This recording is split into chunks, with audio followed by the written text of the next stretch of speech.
Hey everyone, welcome to a special edition of the Daily Fantasy Flex podcast brought to you by FantasyLabs. I'm Matthew Freedman, the editor-in-chief, and for this episode, we're going to talk about the Floyd Mayweather Jr. Conor McGregor fight coming up this Saturday, August 26, 2017. We're going to talk about the Vegas implications of the fight, the line movements, where the sharp money's going, and we're also going to talk a little bit about how to approach the fight from a fantasy sports perspective on Boom Fantasy, where a number of contests in the lobby can be found for the historic fight. Joining us is Matt Brown on Twitter at MattBrownM2. We've spoken with him before on the Daily Fantasy Sports Roundtable. He's a producer and one of the hosts for the Dry Heat podcast, and he's also a longtime sports analyst in the gaming and poker and MMA arena. Matt, it's good to have you back on the show. Yes, man, and pleasure is all mine. Looking forward to, I would say, not only am I looking forward to the spectacle of this weekend, but also looking forward to the spectacle of this weekend kind of almost being over. It seems like this has been force-fed to us for the last month and a half. Every single conversation seems to revolve around what is going to happen in this fight, and we finally get to see on Saturday. Well, I mean, it feels a little bit longer than a month and a half, but two, you live in Vegas, right? You're kind of in the middle of it. Yeah, it has been nuts. It actually started today. I mean, I could see I had a meeting down on the Strip, and man, it was started to buzz. It was people starting to get in town. I think we're going to see some of those private jets landing here probably starting tomorrow. The big wigs getting into town and whatnot. But yeah, it is certainly buzzing around the city right now. All right. Well, it's going to be a historical fight for a lot of reasons. And before we jump into it, I'd like to think a little bit kind of big picture history. So, historically, years ago, what people cared about was the heavyweight boxing title. So in the 60s through the 90s, there were these epic heavyweight fights and boxers, guys like Muhammad Ali, Joe Frazier, George Foreman, Mike Tyson, Evander Holyfield. And then now 20 years later, very few people actually care about heavyweight boxing. Instead, they care about watching smaller guys, hit each other in mixed martial arts. And so right now we're having this interesting confluence with Mayweather, a smaller guy on the boxing side, and then McGregor, a smaller guy, obviously coming from MMA. But kind of big picture, how did we get to this point in time? I feel like Oscar De La Hoya is to blame somehow, but what are your thoughts on how we got here? Yeah, I mean, I have a couple of different theories. I mean, one of the obvious ones, I think, is just the fact that we haven't had any dominant American heavyweights in quite some time. And, when Mike Tyson was going through his run, people couldn't wait to flop down their $40 on pay-per-view to watch him knock somebody out in 45 seconds. It was the craziest thing. Like, you knew what was going to happen, and you did it anyway just because it was so awesome watching it actually happen. And then they also, I think there's boxing got fragmented a lot along the way. They too many weight classes, very hard to keep up with. And so people kind of got disinterested from that standpoint. And then also, I think just the salary rises in these other sports as well, right? I think that a lot of athletes just naturally, especially from the heavyweight, you look at bigger guys and bigger dudes that would be able to actually box at heavyweight, and you look how lucrative football and basketball and baseball and all these other sports have become. And I think is where boxing was a quick way to $1 million 30, 40 years ago, that now obviously you see these salaries in these other sports and guys are like, man, that's a much easier road, and I'm not getting punched in the head doing it. Yeah, great stuff there. So Lennox Lewis, I guess the guy who killed heavyweight boxing for Americans at least. So sad. I know. Somewhere along the way, I bet he has that frame somewhere on his wall too. Like I killed American boxing. All right. So let's talk about the fight. And I think before and again, just to give some context on this, we're recording on Tuesday night. The fight is this upcoming Saturday. Before we talk about the Vegas and the fantasy implications, I'd like us to think about just like it's a fight, like these two guys as fighters. And so on the one side, you have Mayweather, 40 years old. He hasn't fought in almost 2 years, which just seems crazy. That said, he's, a famous 49-0. And then on the other hand, you have McGregor, who's in his prime at 29, but he's an MMA fighter. He's not a boxer. And he's only, I say that with air quotes, only 18-3. What are your thoughts on the stylistic differences between these two guys and what we will see as an actual fight in the ring? Yeah, so where I think we're at in the most likely scenario is you're probably going to see much of the same from Floyd Mayweather. And if you've never watched one of the Floyd Mayweather fights, he's a very defensive fighter. He's not super aggressive with the way in his approach. As he hasn't actually had a knockout since 2011. So, I mean, that lets you know how long it's been since he's actually put somebody out in the sport. And listen, that's not everybody's cup of tea, but it is still a beautiful thing to watch if you appreciate combat sports. I mean, being defensive in there, not getting hit is still the part of the name of the game, right? I mean, if you can not get hit, it's very hard to get beat when guys are throwing punches and it's just landing on air. And that's basically what I think we'll see a lot of come Saturday night, because Conor McGregor, he does have a little bit of a boxing background. If you watched any of the All Access, they talked to a guy that early on taught him boxing and whatnot, even though he went over into the martial arts a little bit later in his life. But what we're going to see, I think, is a guy that is pretty confident that the only way he's going to be able to win is to land a big left hand. And if that's the case, he's going to be throwing early and often and hope that he can catch Mayweather in one of the first few rounds. And if he doesn't, I think we're in for a pretty long night. And hopefully, I'm not going to say boring, but Mayweather's not going to put himself in a position to lose that 50-0. He's already got all these trademarks filed, and he's already got all these crazy things done. And the official 50-0 after party's already been announced here in Las Vegas and everything. So, yeah, I can't see him putting himself in harm's way. And that guy is such a fantastic promoter. I want to talk a little bit about the defensive styling of Mayweather a little bit. So, I mean, there are different components. Obviously, he has a good jab to keep people off him. He has that famous kind of, left shoulder roll to keep punches off of his chin. Good upper body mobility to avoid punches. And he's always had good footwork. But I think that, the footwork has started to slip a little bit in the last few fights. And so it seems as if he has found himself against the ropes more than he probably would have wanted to. Do you have any thoughts on how that might, be impacted by the fact that he hasn't fought for 2 years? He's older now. What are your thoughts on his footwork and his ability to be a defensive fighter in the way that he has been? Yeah, I mean, you're a football guy, and like sometimes you're watching the NFL and you have these running backs, and then you just look at him and one day you're like, wow, this guy just woke up and he's old now. It's just like they're not the same guy at all anymore.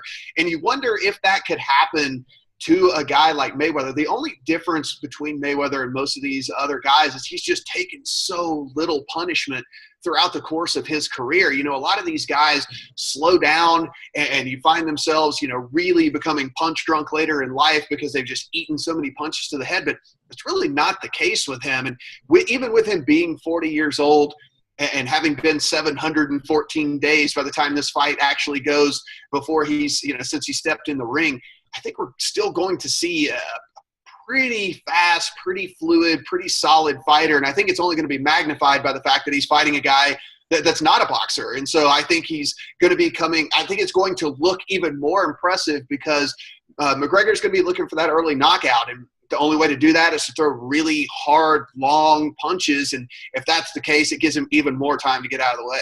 Mm-hmm. Yeah. There's this mythology about the way in which Mayweather trains, and that he prepares physically very strenuously, but he doesn't prepare for particular fighters. He doesn't break down their film.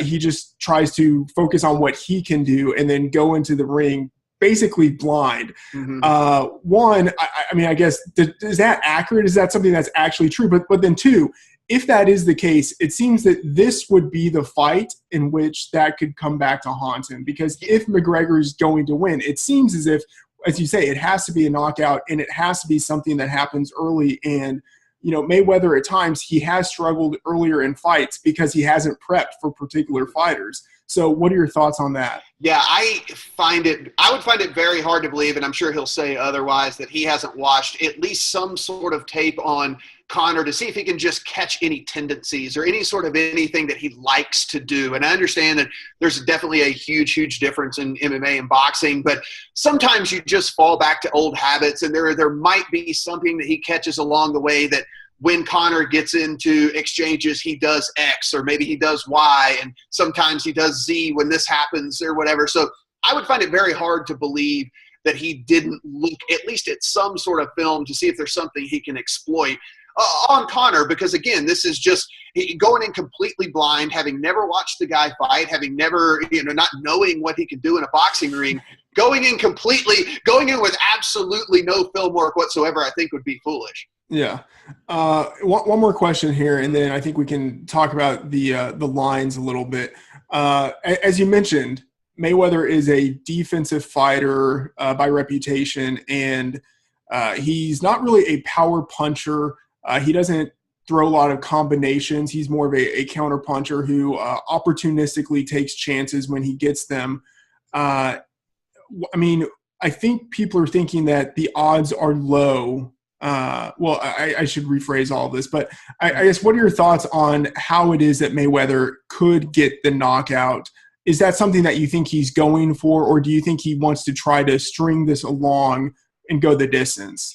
The conspiracy theorists will tell you that this is definitely going to be strung along because he wants to give fans, a show and this, that, and the other. I don't think there's any of that nonsense going on. I think he's just going to take the fight how it's given to him. And yeah. I think there's two ways this could go. If Conor, and I would like to believe that Conor realized one of the big things that was going to be a key to this fight is his cardio and how he's able to last over the course of an entire boxing match. Because one of the things is going 12 rounds, and granted they're shorter rounds than they are in MMA, but he's never really gone that length of time. And most of Conor's fights, because he finishes so many MMA fights, are really only averaging about 8 minutes, to be honest with you. So he's only in the cage about 8 minutes long. That's only 3 rounds in boxing, right? So if he kind of senses that Conor's wearing down, I could see him putting on the pressure and going ahead and trying to end it if he feels like it's really, really not a threat of him getting knocked out. Now, if Conor stays strong and he actually has the lungs and the cardio to get it done, I can see, again, just the typical Mayweather fight where we're going to see jabs and getting out and getting in and making guys swing at air and basically doing what he does best. I think in general, are you of the opinion that the longer this fight goes, the more it favors Mayweather? Oh, yeah. Absolutely. Mayweather. Sorry. Yeah. I can't see any way in the world that Conor wins a decision. I mean, basically, I never say 0%, so I will give it a 1% chance. Then I would say a 1% chance that Conor wins a decision. All right, so Matt, let's transition to talking about the Vegas lines that we're seeing here. I really fascinating lines. Let's talk about how they've moved from what we saw even before the fight was officially signed, what we're seeing now, where the sharp money is, and maybe where do you think these lines are ultimately going to close?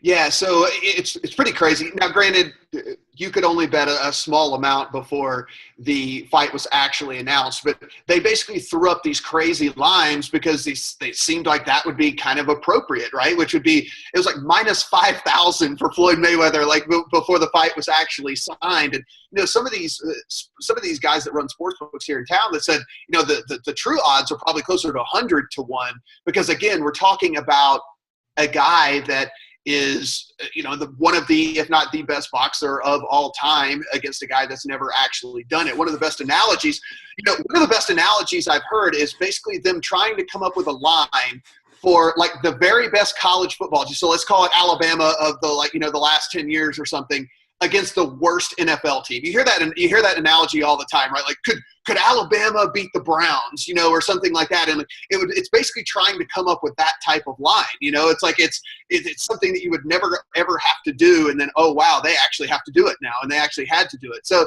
the fight actually gets signed in June.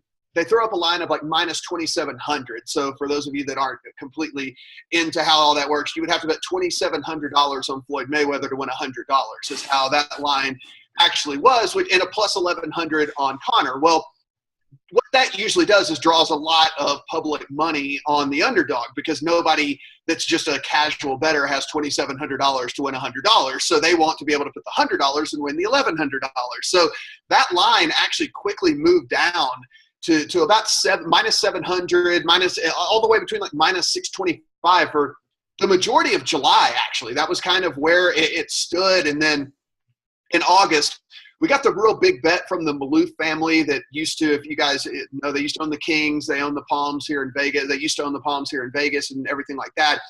They bet $880,000 on Floyd Mayweather to win $160,000. And so that kind of got the line more in the minus 550-ish range. And then basically the books have moved the line to about minus 450, minus 475 as we sit right here on Tuesday, with McGregor coming back at like plus 350, plus 375, because they have so much liability on the McGregor side of this fight right now, just because tickets are getting written at an exponential rate. I mean, the guy at MGM was saying up until, really recently, they were writing like 50-1 tickets on McGregor over Mayweather, and now it's more like 25-1. But they have so much liability on the McGregor side that they've actually moved that line to like minus 450 to try and draw more action to Mayweather. So, I mean, it's really fascinating how it's gone. And I think a lot of it, too, is people betting personally because they just don't like Mayweather as a person.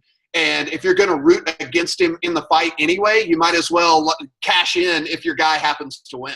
Mm-hmm. So the Maloofs have put some big action on this, and most operators have taken some six-figure action on Mayweather. The sharp money, it seems predominantly, is easily on Mayweather, correct? Yeah, so I think what we're going to see here pretty soon, and I talked a little bit about it at the very beginning here, about those private jets are going to start rolling into town. These casinos are going to have their whales coming into town, and guys that can afford to lay massive amounts of money for what you and I might consider a small return, but to them, it doesn't really matter. So, I mean, I think we're going to see the $500,000 bets, the $750,000 bets, maybe even $1 million bet, going down on the fight. And it's going to all be on Mayweather's side. There's not going to be a lot of people betting that type of money. On the McGregor side, I think the biggest bet I think as of today that they've gotten was a $75K bet on the McGregor side, which again is a really nice return on at what they got it for. But the majority of the real big money is going to come in on Mayweather, and I think it's going to balance the action out and probably get it to where there's not as much liability for the books on Conor McGregor. But right now, if things went off today as they sit and Conor McGregor pulled the stunner, there would be some very sad faces here in Las Vegas. They would be losing millions and millions of dollars. Yes, and some jobs, I imagine. Yeah, probably some jobs as well, yeah. Where do you think ultimately the line is where sharpest money will be coming in? I mean, do you think it's already in, or you think as we get closer to fight time, the line's going to go even below 450, maybe get closer to 400, and that's when a lot of big money comes in? Yeah, I think the best case scenario for someone willing to bet a lot of money is I can't see it getting below 425. I mean, there are guys who are saying this is basically free money. Right. At this price. I mean, at minus 450, they're saying this could be one of the best bets in the history of sports betting, because it's just so – we laugh every time we say it, but seriously, it's a guy who's fought 49 times against a guy who's never fought. I mean, it's seriously, this is like the real scenario that we have right here. So, tons and tons of money, I think, is going to start coming in on Mayweather, and I can't see it getting much lower than it is right now. I don't know if you're aware of this, but Adam Levitan at one point, I wouldn't say it's a joke, but he had a tennis racket. He was playing against a former tennis pro who was using a frying pan. I mean, It seems like that is the type of scenario that we have here, except, the pro doesn't have a frying pan. He has boxing gloves. Yeah, I actually lost money on that, to be honest with you, because I was betting all takers on Levitan, actually, on that bet. So, I actually lost money on that. And it was heartbreaking to watch the match points fade away. It was horrible. Yeah. All right. Well, at least you weren't the guy losing to a guy with a frying pan. This is true. This is true. And, one other point about the betting here, they were very, very shocked as to the excitement and the amount of action that they were getting on this thing. I mean, they knew that the fight was going to get a lot of hype in the press and whatnot, but I don't think they knew how quickly the money was going to start rolling in. I mean, we've already seen, the live gate over there at T-Mobile Arena here in Vegas that's going to break the $72 million record of the Mayweather-Pacquiao fight. They're thinking that the 4.6 million pay-per-view buys is going to get shattered as well. And here in Nevada, they're thinking maybe double the money that they got on Mayweather Pacquiao. And I heard one guy say that in the greatest of best case scenarios, they could triple the handle that fight brought in, just to let you know how this has really just consumed the sports media here. Yeah, so that's a best case scenario or worst case scenario. Yeah, depending on how things turn out. Yeah, the books are going to be big time Mayweather fans. There's no doubt about that. Yeah. Okay, let's talk about some of the prop bets. This isn't where the biggest action is going to be, but I think it's where the most interesting action is. Talk a little bit about anything that's catching your eye and something that you might think might be sharp. Yeah, one of the big ones that is really catching a lot of action, and it's actually the most liability that the books have right now, and that is the worst case scenario for them would be Conor McGregor to win by knockout in round 1, because basically kind of how you and I have discussed that his only method of victory here is going to be by knockout. The only way we can see him winning is him doing it early, and so a lot of people have bet him and winning in the first round, and it has gotten a ton of action. It is plus 1,200 for him to win in the first round, and basically sportsbooks are saying Conor McGregor goes out there and knocks out Floyd Mayweather in the first round. It's going to cost us well into the 7 figures. So I think that was a very interesting one that everybody's going to be watching. One of the other interesting ones, just the over-under of the fight. And look, the over is plus 125, and to me, I have a very tough time seeing Mayweather not taking this into the late rounds and maybe even this going to decision. I think that this fight, people are looking at it from a standpoint that he should go in there and just dust Conor McGregor. I do buy into a little bit of it that he does want to give the fans a little bit to watch. He does want to showboat a little bit. I think he wants to kind of dance around the line. I've seen some alternate lines at 8.5 rounds. If you can see 8.5 rounds, I would definitely take the over. So I really think that this fight gets kind of into those later rounds. I think that this is going to be no different than a typical Mayweather fight where he's not going to take the chance of losing that 50-0. Mm-hmm. So yeah, and just to touch on some things that you said there. So the knockout, so winning in round 1 for Mayweather, it's 1,700 versus McGregor's 1,200, which I understand the line. I mean, I understand how it came to be, but that also seems totally crazy because, I mean, if one of these guys is going to win in round 1, it seems like it should be the professional boxer. Right. That would be the logical thinking here. But I guess what the books here are looking at is this is just not one. It's not his forte to come out aggressive at all, right? He usually starts slow. He's usually the guy that kind of is a tactician, wants to feel the guy out. And if there was ever going to be a fight where he would take a round to kind of feel out what a guy is going to be doing, it would be this one. So I kind of get where they're coming from, but it is crazy to think that a guy is such a big underdog in a fight, yet he is the more of a favorite to get the first round knockout than the actual guy that's a professional boxer. Yeah. And then to talk about the over under, that's at 9.5 rounds. And you said the over right now is plus 125, the under negative 155. Do you think there's going to be any movement on those lines the closer we get to the fight? Yeah, I kind of see this one ended up more as like a push. I can see it kind of being both at like minus 105 type situations, minus 110 situations for this one. I think there'll be a lot of over money come in late. I think that there's been so much under because I think there's been so much Conor action. And so you're basically looking at this as, we talk about DFS, we talk about it's like a correlation bets essentially, right? It's like, well, if Conor's going to win, he's going to win by knockout, so I'm going to bet Conor by knockout. If he's going to do it, he's going to do it early, so I'm going to bet early. If he's, which in that case would make it the under as well. So they're placing all these bets that are essentially correlated to Conor McGregor winning via knockout at some point in one of the earlier rounds. I think as that money comes in on Mayweather a little bit later here in the week, that we probably see that line balance out. Mm-hmm. All right, so let's talk about some of the method of victory props. And one thing that I think is interesting, so you have Mayweather to win by a knockout or disqualification at negative 150, and then Mayweather by decision at plus 250. What are your thoughts on those two props? It seems really nuts to me that you're getting plus money for a guy that basically goes to decision in every one of his fights to get plus money on a guy that goes to decision all the time. So for me, I actually already, between you and I and everyone watching this video, I've actually already taken that bet. I think that the most likely scenario is a decision here on the Mayweather side. I really do believe this. A lot of people are saying, oh, he's getting so much money, he's doing this for the money. And sure, no one's going to sneeze at $200 million plus that he's going to get. I honestly, though, do believe that this whole 50-0 thing really means something to him. Obviously, that would have him pass Rocky Marciano for the record for the most consecutive wins without a draw or a loss. And so I think him standing atop at that 50-0 and him being the only guy that's ever done that really, really means something to a guy that's super incredibly egotistical, as anyone who's ever seen an interview certainly knows about Floyd Mayweather. So I see this guy being pretty cautious, not doing anything crazy, getting that 50-0. And if the fans don't like it, oh, well, he probably is going to retire and probably he's not going to come back because 51-0 is not that sexy. 50-0, it's a nice round number. I can actually see him just kind of walking off into the sunset.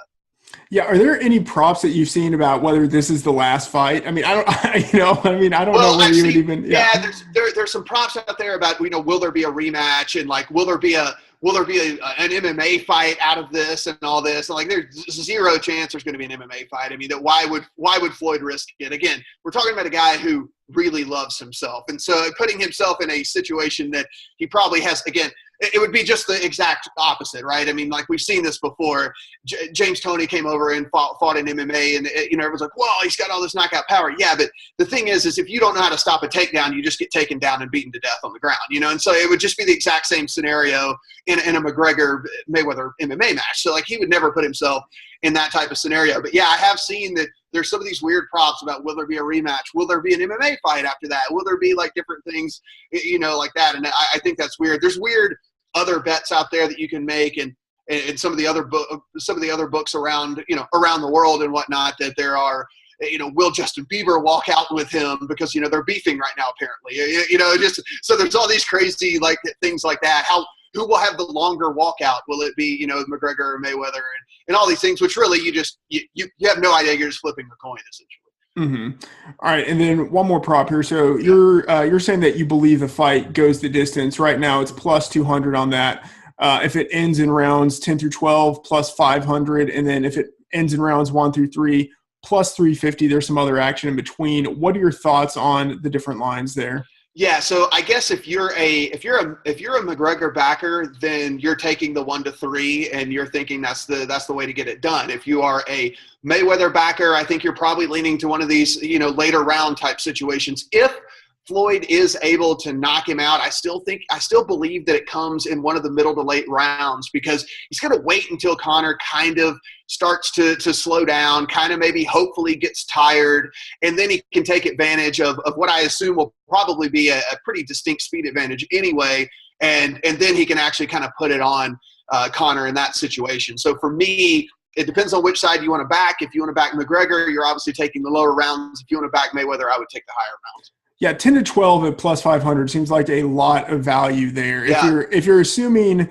that Mayweather is the clearly superior fighter, he does have the capability to knock him out, even though he's not really a knockout fighter at this point, that he does have the capability to do that, but he also likes to extend fights. It seems like 10 to 12, there's a lot of value. Yeah, absolutely. And, this is one of the things that I think people, whenever they think knockout, it doesn't necessarily mean like Conor face down on the mat either, right? I mean, like this could be a situation where we get into later rounds, Conor's just gassed out, but Floyd gets him up against the ropes and it's just, basically a barrage of punches that go unanswered, and then the referee just stops the fight, So, I mean, like when you hear knockout, you always think like, oh, well, he's not going to knock him out. A TKO is a knockout as well, a technical knockout. So don't get caught up in thinking like, oh, it has to be Conor face down or looking up at the ceiling or anything like that. It could just be Conor's completely exhausted, completely worn out. Mayweather's still going, 50, 60, 70 unanswered, punches somewhere between a couple of rounds. And the next thing you know, the fight's getting called. All right, let's transition a little bit and let's talk about Boom Fantasy. So if you're not a member of the platform, you can sign up through a link in the production notes. And so on Boom Fantasy, you have the ability to exploit your knowledge of boxing in this fight through a fantasy sports perspective. So there are a series of questions that everyone answers. Particular point totals are associated with different answers. If your answer to a question is correct, then you get those points. So whoever has the most points at the end obviously wins the contest. So there's some game theory in all of this, which I think is really exciting. So you want to think about what's likely to happen. You want to think about what the other people you are playing against, what they think is likely to happen. And then you want to weigh both of those considerations against the payoff for each outcome. So it's really a fantastic game. So, Matt, let's talk about it. So the first question is more punches thrown in round one.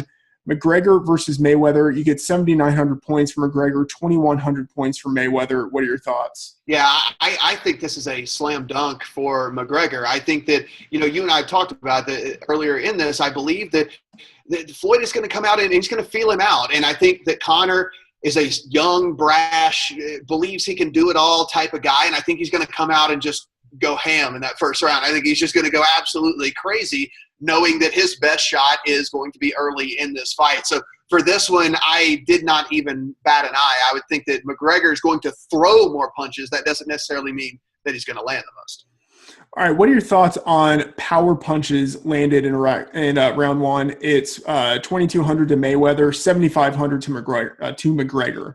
Yeah, I think McGregor is going to throw more, but I think that you're probably going to see Mayweather land more. If you're wondering what a power punch is, we're talking a cross, we're talking a hook, we're talking an uppercut. So anything basically other than a jab is considered a power punch here. And so one of the things is that has made Floyd Mayweather over all these years is being able to get out of the way of all of these power punches. And I think his speed is certainly going to be there early in the fight as well. And so for me, I think you're going to see Conor throw a ton, but I think you're going to see Floyd actually land more.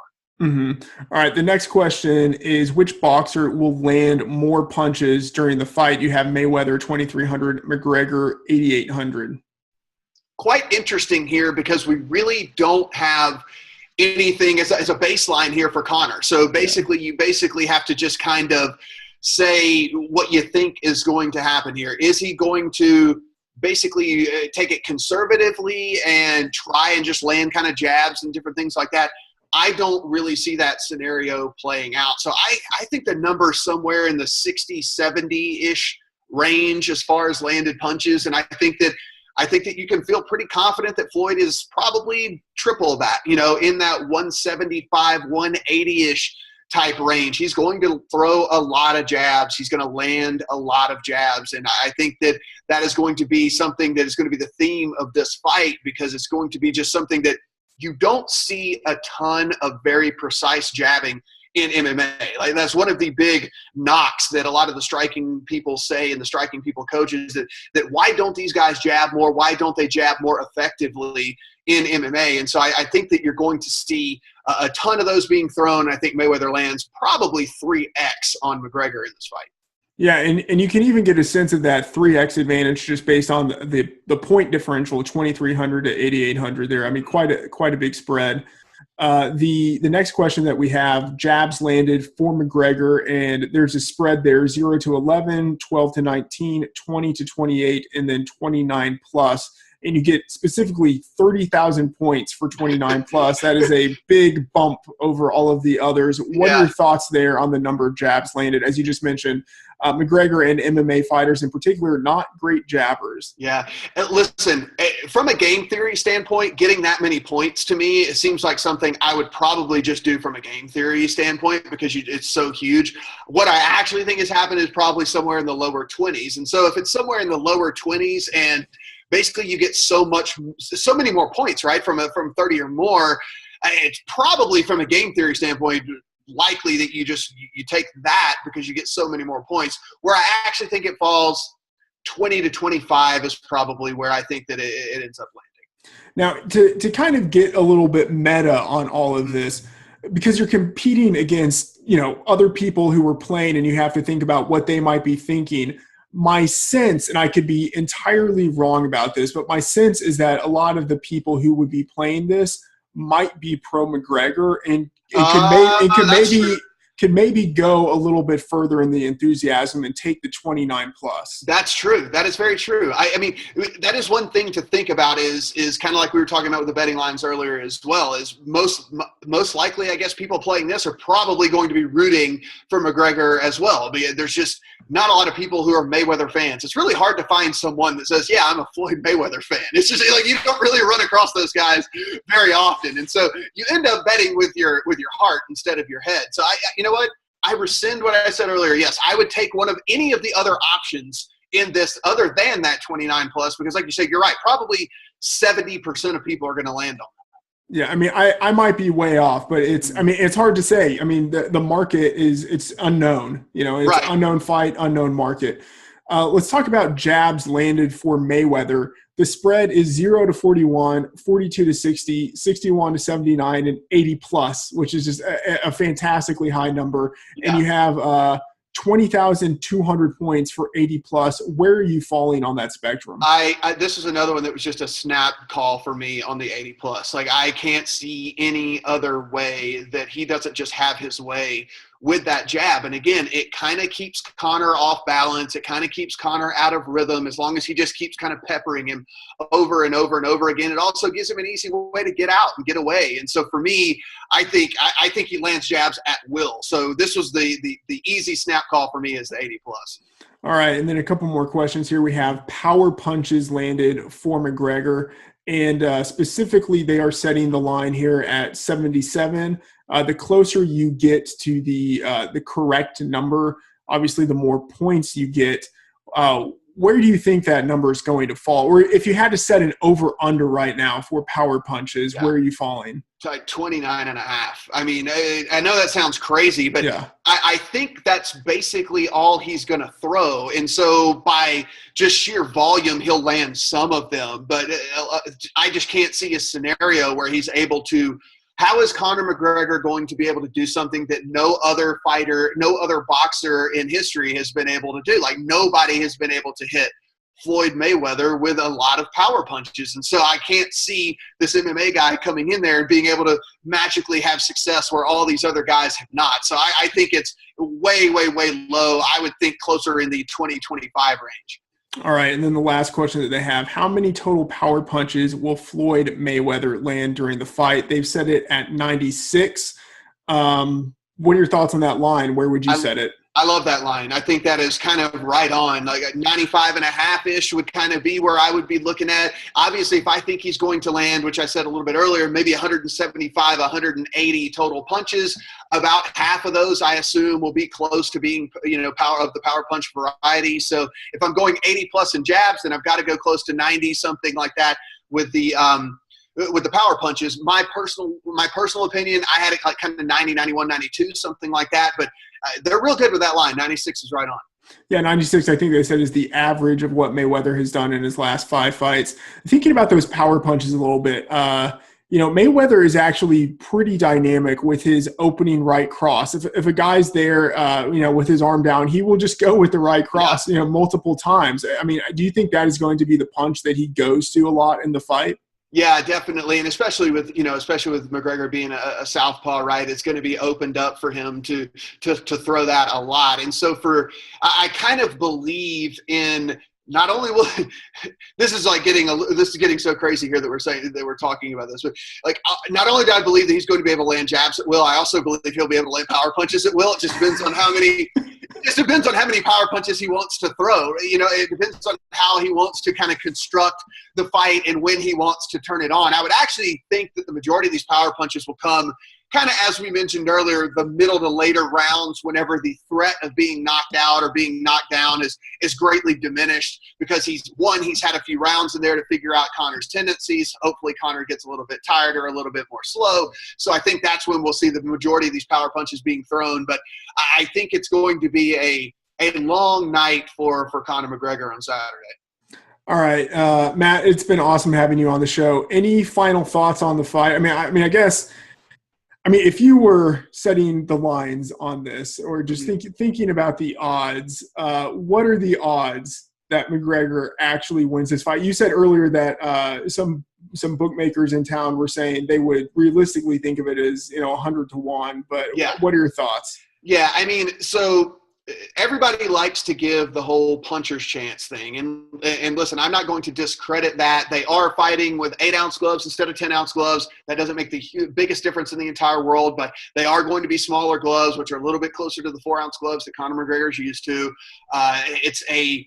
It is a fight that I do believe this. I don't think there will be any nerves on McGregor's side because there's nothing to lose here. I mean, he is going from one sport to another. It would be like us judging Tom Brady if he couldn't win a three-point competition. I mean, it's just like, yeah, you're athletes and you're top-level athletes, but we don't expect you to be able to shoot threes. And it's kind of the same thing with this. They're a little more akin, obviously, MMA and boxing, but still completely different sports when it all comes down to it. So for me, I think this minus 450 number, I don't think it's going to hold very long. If you're watching this video and you can still get it at a legal wagering spot somewhere out there, then definitely I would jump all over that.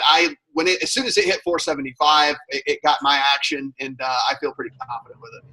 All right. It's just, like a 1 week loan to someone and you're getting some interest on it. Right. That's the theory. It's basically the way that I looked at it. I was kind of like, all right, I mean, like I feel very, very confident in this money coming back to me. So even though I can't bet the massive amount of money that would get me this really, huge return, still feel pretty good about it. I mean, I'll get a nice steak dinner out of it here in Vegas. There you go. All right, Matt, this has been fantastic. Thank you for joining us. Everyone, be sure to follow Matt on Twitter at MattBrownM2. And if you want to play on Boom Fantasy, sign up for the site via the link in the production notes.